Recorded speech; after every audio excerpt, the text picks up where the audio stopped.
In Spider-Man Across the Spider-Verse, there's a delightful scene where the Spot pops his head through one of his portals and we're introduced to the Peter Parker / Spider-Man of the Lego universe. Oh, no. Tomorrow morning, Spider-Man, page 1 with a decent picture this time. You're absolutely right, boss. Shut up.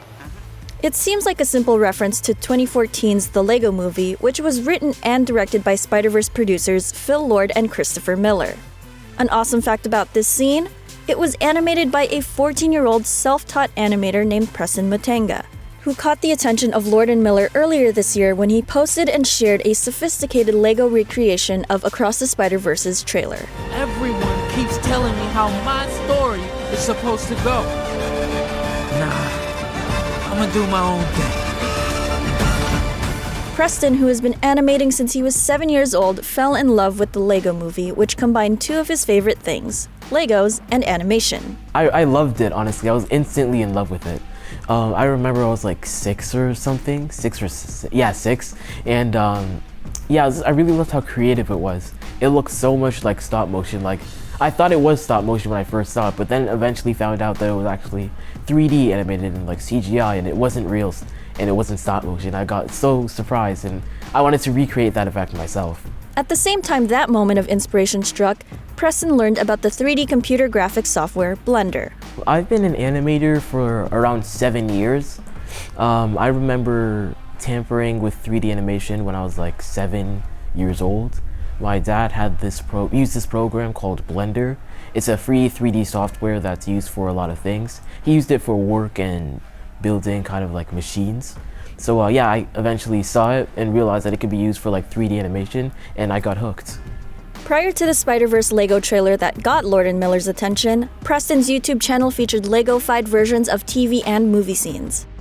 That man's an imposter. That man is the imposter. There can't be two Spider-Men. Let's take them both in! When asked why he chooses to animate in the Lego style, he explains, I played with Lego a lot when I was younger, but I started off with like kind of like the Pixar look, that kind of stuff, but then eventually leaned into Lego animations because I liked how charming they were. So how did this all come together? The quick timeline? Preston published his Lego recreation of the Spider-Man Across the Spider-Verse trailer to his YouTube channel on January 3rd, 2023, and it quickly got the attention of Lord and Miller.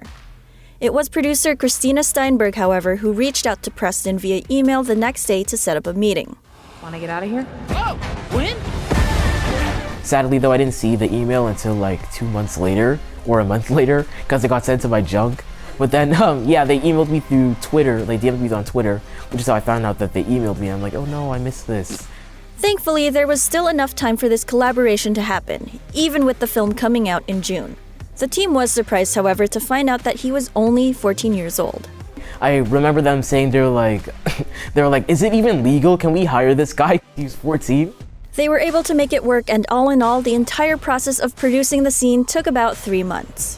Then the animation I did for the sequence took like 3 months to make, including planning. Like 2 months planning, then 1 month actually animating.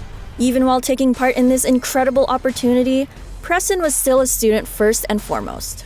On school nights after he finished his homework, Preston would virtually meet with Miller and Steinberg over Zoom, discussing and planning the Lego Daily Bugle scene in Spider-Man Across the Spider-Verse.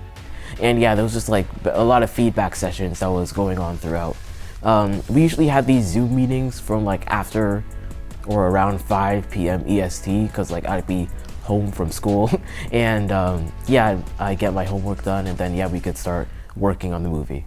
As for the scene that Preston would be animating, he was given the following context.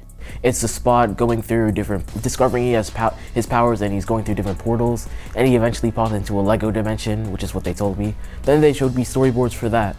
In addition to the storyboards, Miller and his son filmed and sent over an animatic, or an animated storyboard, of the scene for Preston to recreate. The Miller's version used real Lego blocks to create the exterior set of the Daily Bugle. And then I ended up building my own that was completely different.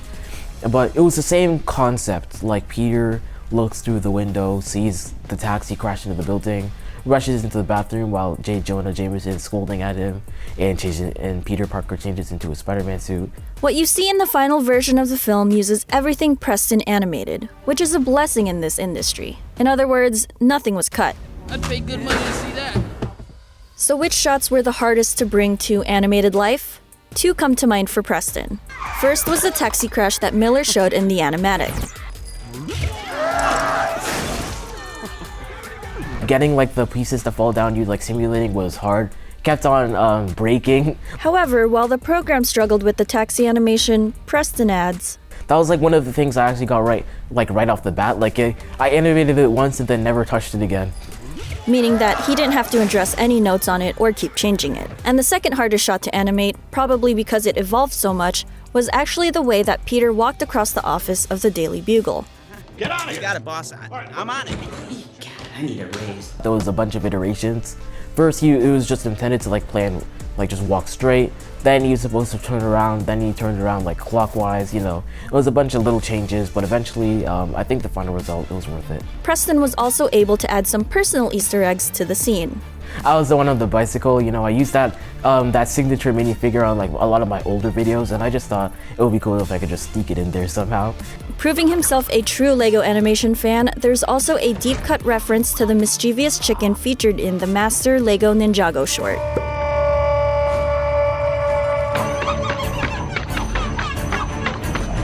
Master Chicken!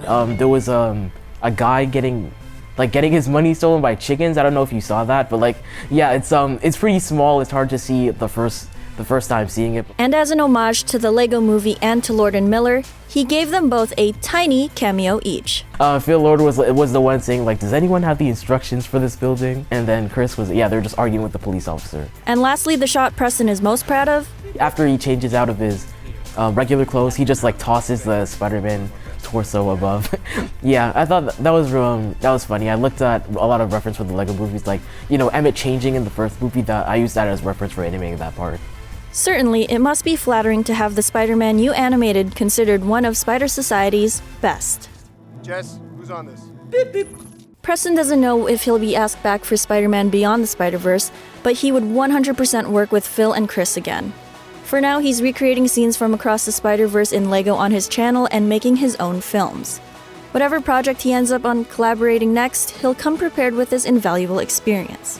Collaboration is a big part of animated movies nowadays. Actually, they always were, but you need to be able to collaborate with people and share ideas and give feedback, which is really important to making a good movie. Thanks for watching. For more on Spider-Man Across the Spider-Verse, make sure to follow and subscribe to IGN wherever you like to watch.